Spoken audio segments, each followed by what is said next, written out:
안녕하세요. 예, 오늘은 여러분 그 자료실에 올린 내용 중에 독일 가곡과 슈만의 문학적 음악 세계 이 부분을 여러분이 텍스트를 참조하면서 들으시면 되겠습니다. 자, 텍스트를 제가 화면에 띄워드리겠습니다. 여러분 그 자료실에 보면은 몇 개가 올라가 있죠.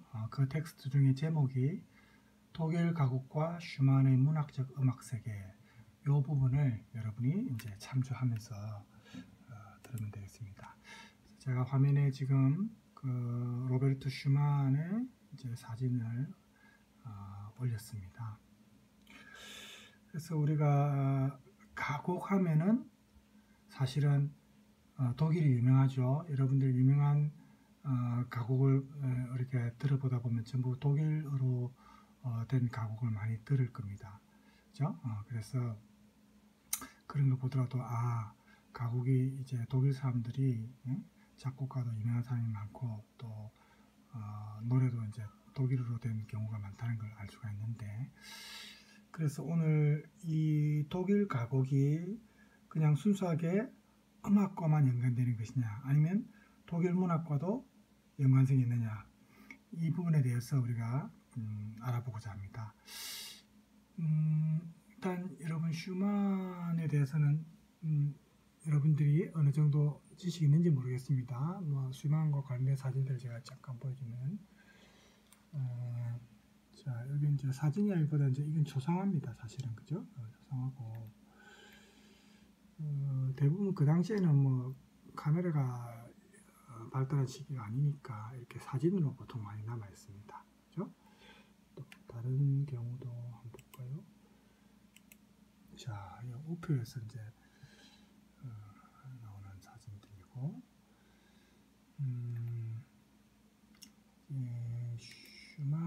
슈만과 부인입니다.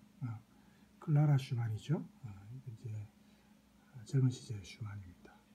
이 두 사람 간의 또 사랑의 이야기, 슈만과 관련된 또 여성과 관련된 이야기도 사실은 유명한데 우리 수업 주제와는 관련성이 없기 때문에 일단 그 부분은 안 하겠습니다. 그래서 여러분 그 텍스트를 이제 보면서 배경음악을 조금 독일 노래를 켜면서 할까요?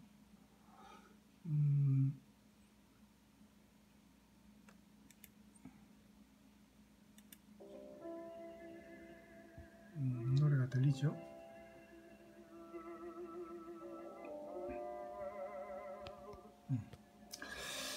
그래서 가곡은 사실은 우리가 음악의 측면에서 보면 해석의 어떤 대상이 되는 그런 노래라고 볼 수 있습니다. 그리고 또 문학을 수용하는 측면에서 볼 때도 가곡은 우리가 해석할 만한 가치가 있는 그런 노래입니다. 그래서 우리가 지금 보게 될 이 글에서는 해석의 주체가 되는 우리 문학의 독자 수용이라는 측면에서 문학과 음악이 어떤 상호간에 어떤 연관성이 있는지 그 점에 대해서 알아보려고 합니다. 독일 가곡의 발달 과정을, 자, 소리를 조금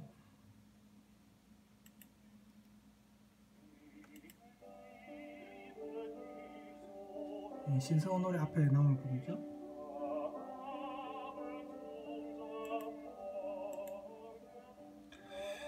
그래서 독일 가곡의 발달 과정을 볼 때 그 연관성을 우리가 볼 때 독일 가곡사에서 슈만이 가장 대표적인 음악 시인, 가곡 작가라는 점을 우리가 알 수가 있습니다. 그래서 이 슈만의 음악 세계, 특히 문학적 음악 세계에 대해서 우리가 좀 살펴보고자 합니다.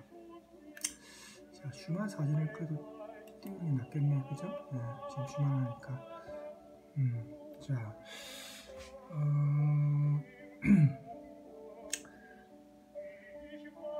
노래 슈만 노래가 낫네요. 자, 베토벤 사진도. 자, 먼저 우리 독일어로 노래라는 단어 여러분 혹시 압니까? 자, 제가 여기 적으면서 할까요? 자, 칠판이 없는 관계로 자, 여기 A4 용지 적겠습니다. 자, 리트 발음이 이제 요 두 개가 올 때는 이 발음이죠. 여러분 이제 독일어 다른 수업 시간에 발음 배웠죠. 이 발음이니까 요 자체는 리트입니다. 리드 하면 안 되죠. 끝에 에르가 올 때는 복숭일 때는 이제 발음하지만 단수형은 리트, 그죠? 그래서 요 단어가 우리가 이제 리트의 개념을 먼저 생각해 볼 때,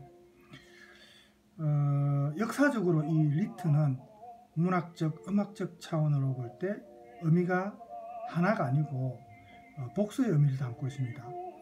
예를 들어서 니벨룽겐의 노래라든지 이런 중세 영웅 서사시, 또 어떤 서정시라든지, 또 여러분 독일 문학 수업 때 민내장이라고 들어봤습니까? 우리말로 뭐 영가곡이라고도 하고 영가라고도 하는데, 이 민내장이라든지 혹은 힐데브란트의 노래, 이런 낭송하는 노래, 민요, 또 서정적인 텍스트에 곡을 붙인 가곡, 이런 예술 가곡들이 모두 이 리트의 개념에 들어갑니다. 그래서 우리가 네이버 독일어 사전이라든지 사전에만 찾아보면 리트는 뭐 뜻이 뭐 가요, 노래 뭐 이렇게 나와 있지만, 이렇게 역사적 의미에서의 어떤 개념은 나와 있지 않지요. 그래서 문학적 차원에서의 리트는 사실은 시로서 해석될 수 있습니다. 독일어로 게디히트라고 하죠. 게디히트. 여러분 알죠? 한번 적어 드릴까요? 자,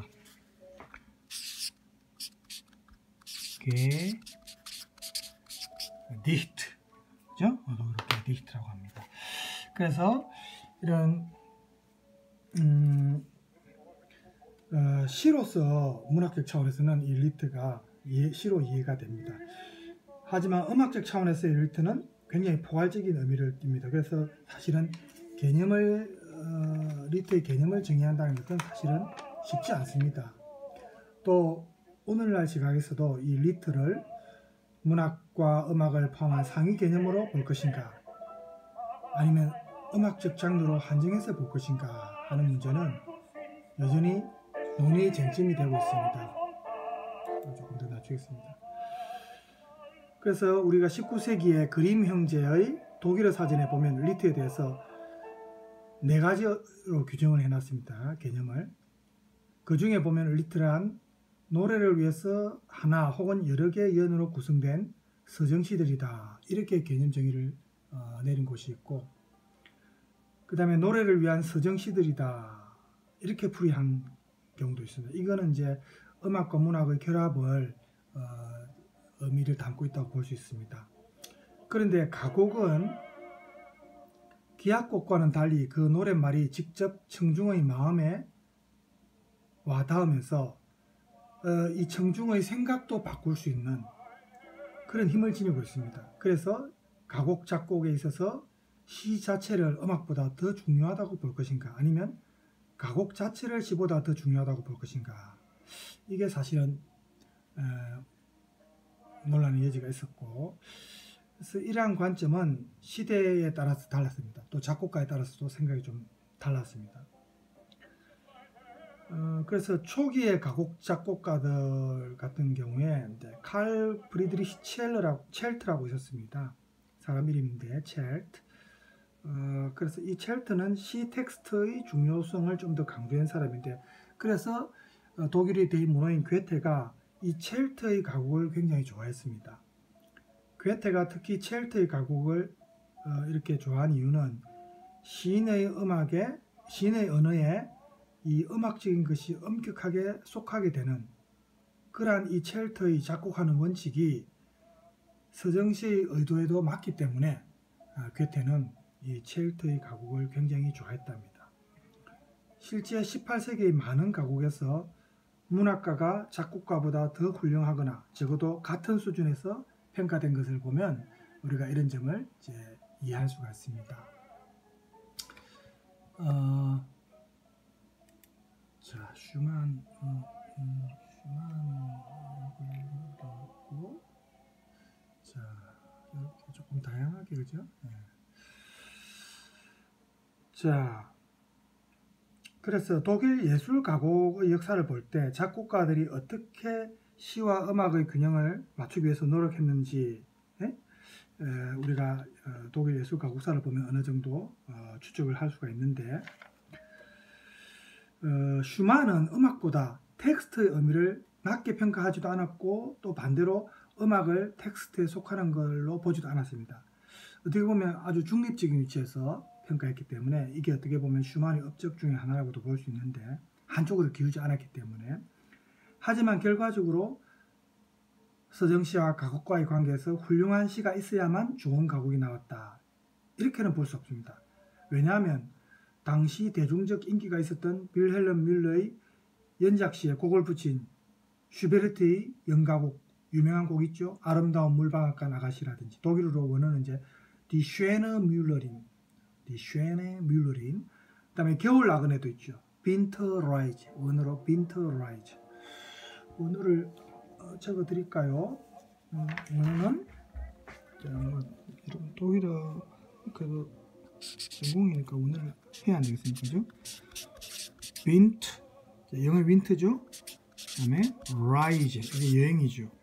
어떻게 보면 우리말로 직역하면 사실은 윈터 라이즈 하면 겨울 여행이 되어버립니다. 그죠? 그래서 이제 이런 노래들이 사실은 많이 알려졌습니다. 그죠? 그런데 이런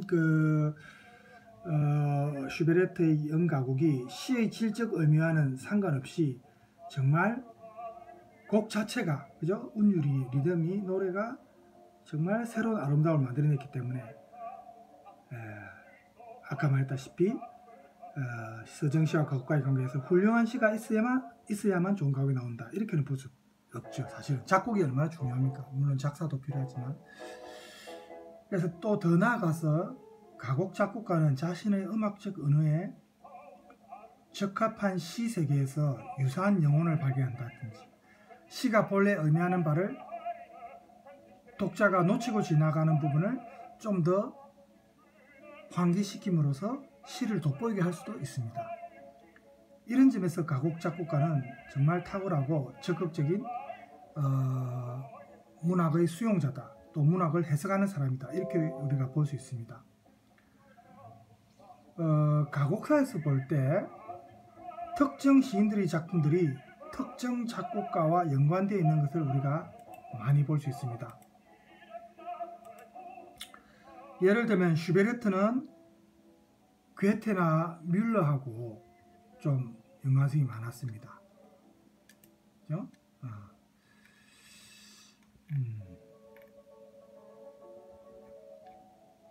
자, 이 부분이 좀 낫겠네요. 그 다음에 슈만은 여러분 하이네라는 시인이 아니죠? 하이네하고 또 아이헨도르프하고 연관성이 많았고, 또 뭐 쉔베르크나 이런 사람들은 슈테판 게오르그 이런 사람하고 연관성이, 이런 식으로 특정 작곡가와 특정 시인들의 작품이 서로 선호하는 그 성향이 있겠죠. 취향이 또 비슷하니까. 그래서 이런 점에서 볼 때 한 작곡가가 특정 작가를 선호하는 것은 거의 섬세한 정신적 관점과 연관성이 많고, 한 작곡가의 음악적 특징이 종종 특정 작가로부터 영감을 많이 받는 경우가 있습니다. 우리도 대중가요 뭐 옛날에 보면 이문세가 그 작곡가 이름 뭐죠? 갑자기 이름이 이영기입니까? 하여튼 특정 작곡가와 계속해서 노래를 내는 경우가 있죠. 그래서 대중가요도 그렇습니다. 그래서 이런 거는 취향의 문제와도 연관성이 있는 것 같습니다. 뿐만 아니라 가곡 작곡가들은 시에 나타난 주제나 이런 감정들을 아주 섬세하게 음악적으로 묘사하는데, 때로는 자신의 음악적 이상을 위해서 그 시에 나오는 언어, 시어라든지 이런 거를 반복하고 또 수정을 좀 하기도 하고 생략하거나 첨가하기도 합니다. 그러니까 가곡에 나타난 이 음악적 서정시들은 이를 수용하는 작곡가가 음악적으로 또 해석한 것이다, 이렇게 사실은 볼 수가 있습니다. 그렇죠? 그래서 그런 게 이제 우리가 그대로 문학 작품이 그대로 수용되는 건 아니라는 거. 그렇죠? 작가가 쓴 글을 독자가 읽을 때도 우리 문학 작품에서도 독자에 따라서 또 해석하는 게 달라질 수 있죠. 조금씩. 그죠? 그래서 이런 것도 마찬가지입니다. 자, 그 다음에 이제 여러분들이 텍스트에서 164쪽에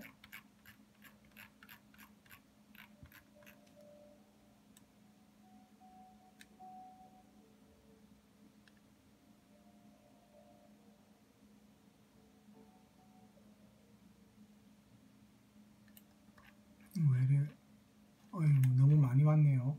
164. 이게 PDF 파일이니까. 자, 여기입니다. 독일 예술 가곡의 발달 과정. 이 부분을 여러분들이 참조하면서 이제 들어주시기 바랍니다. 역사적으로 볼 때 아까 독일어 리트, 그죠? 알파벳 L, E에 대 리트. 역사적으로 볼 때 이 리트는 중세의 영웅서사시나 민내장에서 보여주는 것처럼 음악과 문학과의 밀접한 연관성에서 발달했습니다. 이제 시작이 된 겁니다. 그래서 여기서는 우리가 이제 독일 예술 가곡과 관련된 부분에 좀 초점을 맞추려고 합니다. 그 발달 과정을. 그래서 독일 가곡의 이론이나 미학은 18세기에, 그러니까 1700년대죠.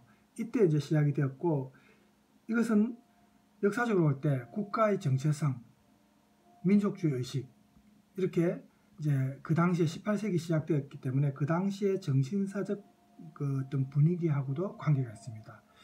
독일이 알다시피 여러분 그 역사적으로 볼 때 유럽에서 통일이 늦은 국가 아닙니까? 그렇죠? 그래서 통일되지 않고 각각의 어떤 독립된 연방주지만 이제 지금은 연방주지만 그 당시에는 이제 하나의 독립된 국가처럼 이렇게 분단되어 있었을 때니까 그래서 이제 실제로 독일 같은 게르만 민족끼리 이제 하나의 국가로 통일되는 그 시점에 이런 어떤 시대적 분위기하고도 이제 독일 가곡이 연관이 있습니다.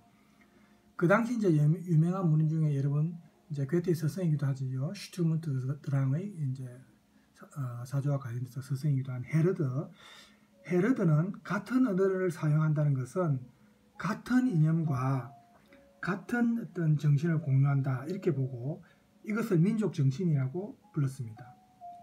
헤르드가 이제 편찬한 것 중에 노래 속에 깃든 민족들의 목소리, 독일어로 Stimmen der Volk in Liedern이라는 책이 있습니다. 또 우리가 아르님이나 브렌타노 낭만주의와 관련해서 그죠? 이 사람들이 쓴 책 3권짜리 소년의 마술필이라는 책에 또 보면은 가곡의 작곡에 있어서 중요한 것은 역시 텍스트다. 가장 원칙이 되는 게 텍스트다. 이렇게 봤습니다. 그래서 수많은 이제 그 밖에 괴테나 쉴러나 노발리스나 칸트나 헤겔이나 이런 그 당대 여러 예술가들에게 정신적으로 많은 영향을 미쳤습니다. 방금 말했던 그런 책들이. 그래서 이런 시대적 영향과 분위기를 볼 때 이제 18세기 중반에 그 이후에 베를린 가곡파라고 이제 독일에서 이제 굉장히 영향력이 있는 그 집단이 형성이 됩니다. 이름에서 알 수 있다시피 베를린을 중심으로 특징적으로 나타났던 가곡 경향을 의미하는데 맨 처음 사용한 사람이 이제 베른하르트 엥겔케라는 사람이 이 명칭을 썼는데 지금도 음악사에서 그대로 받아들여지고 있습니다. 베를린 가곡파라고. 그래서 이 베를린 가곡파에 속하는 작곡가들이 많은 독일 가곡을 작곡했습니다. 18세기 중반 이후에. 그래서 이때부터 가곡이 인기를 얻고 또 가곡과 관련된 이론, 미학 이론도 나오고 이렇게 했는데 이 베를린 가곡파는 크게 이제 3단계로 나눕니다. 그러니까 초기, 중기, 후기 이렇게 3단계로 나눌 수 있는데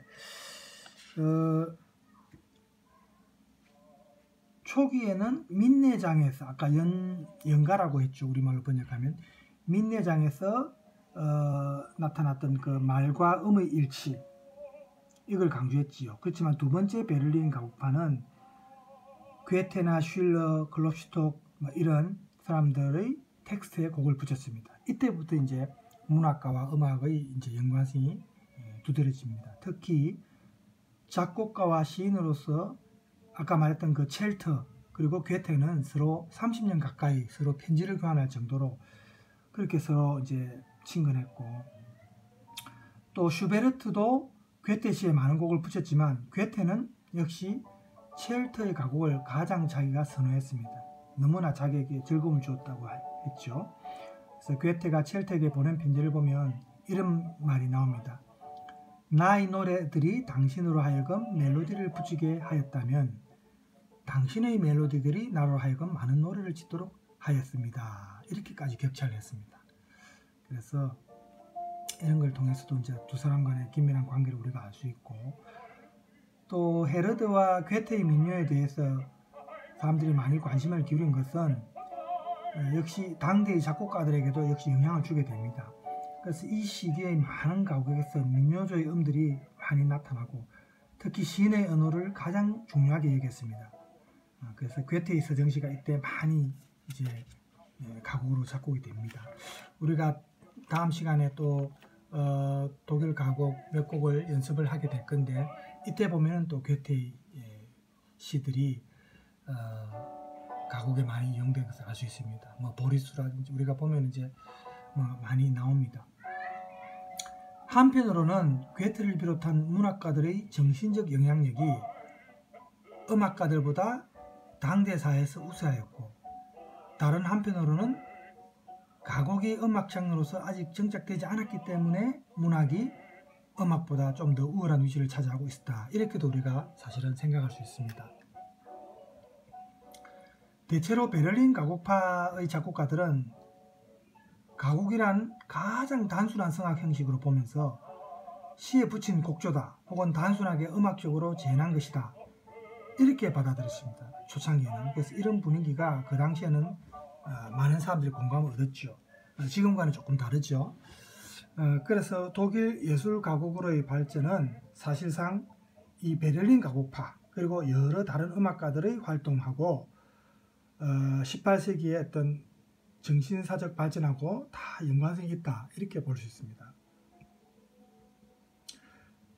특히 이제 아까 말했던 아이헨도르프나 하이네 뭐 이런 메리케 이런 시인들이 예술 가곡 작곡가들에게 풍부한 서정시를 제공했기 때문에 이 독일 가곡이 가능했다.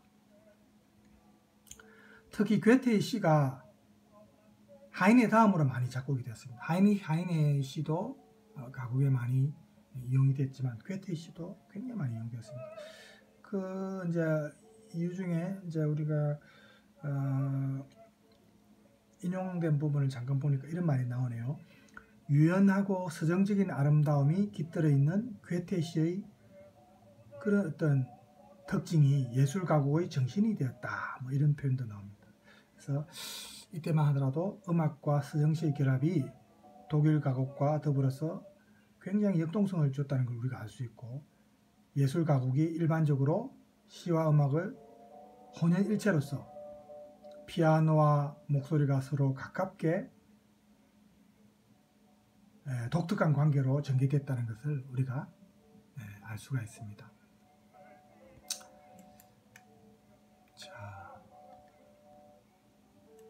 잠깐 노래를 멈출까요? 여러분 또 목소리가 잘 안 들릴 수도 있으니까요. 그래서 이런 어떤 시대적 배경을 우리가 이제 알면서 독일 가곡을 들으면은 좀 더 이해가 빠르니까 오늘은 그 부분을 지금 보고 있습니다. 그래서 예술 가곡이 민요와는 조금 다른데 대비되는데, 이 예술 가곡을 지금 많이 말을 했지만 실제로 독일어 원어도 또 우리가 봐야 되겠습니다. 예술 가곡은 독일어로 하면 말 그대로, 자 여기 적겠습니다. 독일어로 쿤스트, 영어의 아트죠. 그 다음에 리트. 자, 이게 이제 원어입니다. 예술 가곡을 우리가 번역은 예술 가곡을 했지만 원어는 쿤스트 리트입니다. 그 다음에 민요는 폴크스 리트입니다. 이 폴크가 이제 독일어로 민족, 민중, 뭐 국민 이런 뜻이죠. 우리 독일차 폭스바겐, 그죠? 알다시피 폭스바겐. 요 바겐이 차량, 뭐 차를 말하죠. 중간에 복합어는 s를 보통 넣어주고 폴크하고 결합해가 그죠? 국민차 우리말로 번역하면 국민차 이렇게 되겠는데 폭스바겐이라든지 그래서 이 폴크가 들어가면 이제 민족 뭐 국민 이런 뜻이 있는데 이제 민요가 폴크스리트입니다. 대신에 이제 예술 가곡은 쿤스트리트 이제 원어로 그렇게 표현을 합니다. 자 그래서 이렇게 이제 예술 가곡과 민요가 좀 대립되는 개념인데 헤르드는 민요에는 민족의 천성이나 사고방식이나 특성이 표현됐고 또 이와 관련된 모든 자연스러운 인간적인 것이 이제 표현된다 이렇게 봤습니다. 그러니까 민요는 정말 변함이 없고 순수한 자연의 소리인데 반면에 예술 가곡은 좀 더 성화되고 고양된 형식의 시에다가 곡을 붙인 결국 예술성이 깃들어 있는 곡이다 이렇게 봤습니다. 하지만 가곡사에서 보면은 대부분이 시기에 민요와 예술 가곡은 서로 긴밀하게 연관성이 있다. 완전히 대립되는 개념은 아니다 이렇게 볼 수 있습니다. 서로 연관성을 가지면서 이제 발전을 한 것입니다. 그래서 음악사에서 성악의 한 장르로서 가곡이나 예술 가곡은 뭐하고 연관성이 있느냐? 독일, 우리가 독일 가곡, 그죠? 독일, 그 다음에 19세기, 이때부터 이제 발전을 했으니까. 또 서정시, 이렇게 서로 밀접한 연관성을 지니고 있다. 이렇게 볼 수 있습니다. 리트는 독일어죠. 그래서 독일 노래다 이렇게 우리가 보통 인식을 하는데, 영어로는 이제 the lit라고 보통 씁니다. 정관사 the 알죠? the lit. 이 예술 가곡은 넓은 의미로 보면 모든 노래가 다 이 범주에 들어갑니다. 하지만 자 여기서는 이제 조금 좁은 의미에서 슈베르트로부터 19세기 후반까지 절정을 이뤘던 피아노 반주 곡들을 독창 가곡이라 하죠. 이걸 이제 조금 우리가 협소한 의미로 초점 맞출 수 있는데 또 가곡과 서정시와의 연관성은 많은 낭만파 예술 가곡 작곡가들이 그 당시 여러 시인들의 서정시에 곡을 붙였다는 점에서도 우리가 알 수가 있습니다. 그래서 슈만은 자 다시 슈만을 볼까요?